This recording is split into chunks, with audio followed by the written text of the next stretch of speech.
Bismillahirrahmanirrahim. Bismillahirrahmanirrahim. Assalamualaikum warahmatullahi wabarakatuh.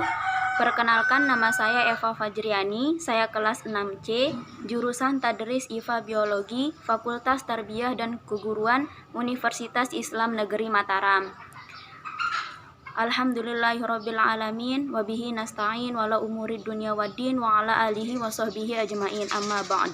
Puji syukur kehadirat Allah Subhanahu wa taala yang telah memberikan kita begitu banyak nikmat, kesehatan dan keafiatan, sehingga alhamdulillah pada hari ini saya bisa melangsungkan atau bisa menyelesaikan salah satu syarat pembelajaran genetika lanjut, yaitu menyelesaikan tugas-tugas. Yang kedua, sholawat dan salam tak lupa tercurahkan kepada baginda Nabi besar Muhammad Shallallahu Alaihi Wasallam yang telah membawa kita dari alam kegelapan menuju alam yang terang menderang, dengan ucapan Allahumma sholli ala sayyidina Muhammad wa ala ali sayyidina Muhammad. Semoga kelak kita mendapatkan syafaatnya. Amin amin ya robbal alamin. Di sini saya akan menjelaskan pembelahan sel, yaitu tentang mitosis dan meiosis. Langsung saja, kita akan mulai dari siklus sel, di mana bisa dilihat di gambar bahwa siklus sel itu ada 3. Yang pertama ada G1 atau GAP1, di mana periode setelah mitosis. Gen-gen aktif akan berekspresi di sini. Kemudian ada S atau sintesis. Di sini fase sintesis DNA atau replikasi atau kromosom menghasilkan 2 kromatid. Kemudian ada G2 atau GAP2. Setelah sintesis, terjadi aktivitas gen-gen untuk mengontrol pembentukan protein atau enzim untuk keperluan mitosis. Selanjutnya, mitosis ini yang pertama memiliki tujuan, yaitu pada hewan bersel 1 untuk memperbanyak diri atau reproduksi. Kemudian pada hewan bersel banyak untuk memperbanyak sel dan pertumbuhan. Mitosis ini terjadi pada seluruh jaringan tubuh, baik jaringan somatik atau vegetatif maupun jaringan germinatif maupun generatif. Kemudian tahap dari mitosis ini yaitu promat, bisa disingkat promat, yang mana promat itu adalah profase, metafase, anafase, dan telofase. Kemudian mitosis ini bisa menghasilkan 2 sel anakan yang memiliki jumlah kromosom seperti induknya, yaitu diploid. Selanjutnya, mitosis bisa dilihat di gambar bahwa yang tadi ada tahap-tahap mitosis, ada profase, metafase, anafase, telofase, dan interfase. Di sini kita mulai dari profase, di mana profase ini adalah benang-benang kromatin yang mana semakin menjadi pendek sehingga menjadi tebal. Terbentuklah kromosom-kromosom. Setiap kromosom lalu membelah dan memanjang, dan anakan kromosom ini dinamakan kromatid. Membran inti mulai menghilang. Sentriol atau bentuk seperti bintang dalam sitoplasma juga membelah. Selanjutnya yang kedua ada metafase, di mana di metafase ini kromosom-kromosom mulai menempatkan diri di bidang ekuatoral atau bagian tengah dari sel. Lanjut ke bagian anafase, di mana di anafase ini kedua buah kromatid yang tadi itu memisah diri dan ditarik benang gelendong yang dibentuk di tiap kutub sel yang berlawanan. Tiap kromatid itu memiliki sifat keturunan yang sama. Mulai saat ini, kromatid-kromatid berlaku sebagai kromosom baru. Selanjutnya ada telopase. Bisa dilihat di gambar bahwa di setiap kutub sel di telopase ini terbentuk sel kromosom yang berupa benang-benang gelendong lenyap dan membran inti terbentuk lagi. Kemudian plasma sel terbagi menjadi 2 bagian. Proses ini dinamakan sitokinesis. Pada sel hewan, sitokinesis ditandai dengan melekupnya sel ke dalam. Sedangkan pada tumbuhan, karena selnya berdinding, maka sitokinesis ditandai dengan terbentuknya dinding pemisah di tengah-tengah sel. Selanjutnya meiosis. Pada hewan bersel banyak, meiosis ini membentuk sel kelamin gamet Kemudian, meiosis berfungsi mengurangi jumlah kromosom agar keturunannya memiliki jumlah kromosom yang sama.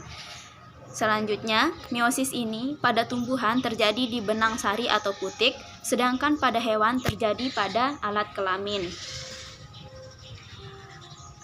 Meiosis juga terjadi lewat dua rangkaian tahap, yaitu meiosis 1 dan meiosis 2. Meiosis 1 ini promat atau Lezipadidia, dan meiosis 2 promat 2. Kemudian hasil dari meiosis ini menghasilkan 4 sel anakan yang memiliki setengah jumlah kromosom sel induknya atau haploid.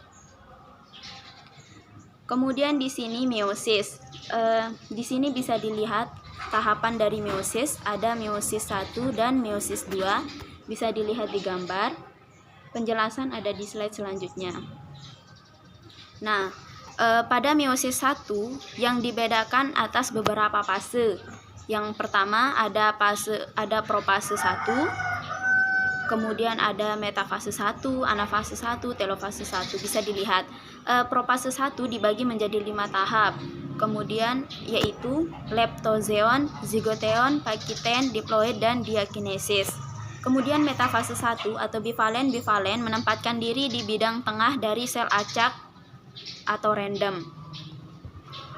Anafase 1, kini kromosom-kromosom homolog masing-masing terdiri dari 2 kromatid, saling memisahkan diri dan ditarik oleh benang-benang gelendong berkutub sel yang berlawanan. Berarti jumlah dari kromosom pada anafase 1 ini telah diparuh dari keadaan diploid 2 menjadi haploid atau N. Kemudian telofase 1, sekarang berlanjut sitokinesis sehingga sel induk yang mula-mula diploid telah menjadi 2 sel induk yang mula-mula diploid telah menjadi 2 sel anakan yang kemudian masing-masing adalah haploid. Kemudian meiosis 2 yang dibedakan atas beberapa fase, yaitu profase 2. Di sini benang-benang gelendong terbentuk lagi. Kemudian metafase 2. Di sini kromosom-kromosom menempatkan diri di tengah sel. Kemudian anafase 2, tiap kromosom membelah, kromatid memisahkan diri dan ditarik ke kutub ke arah yang berlawanan dan merupakan kromosom.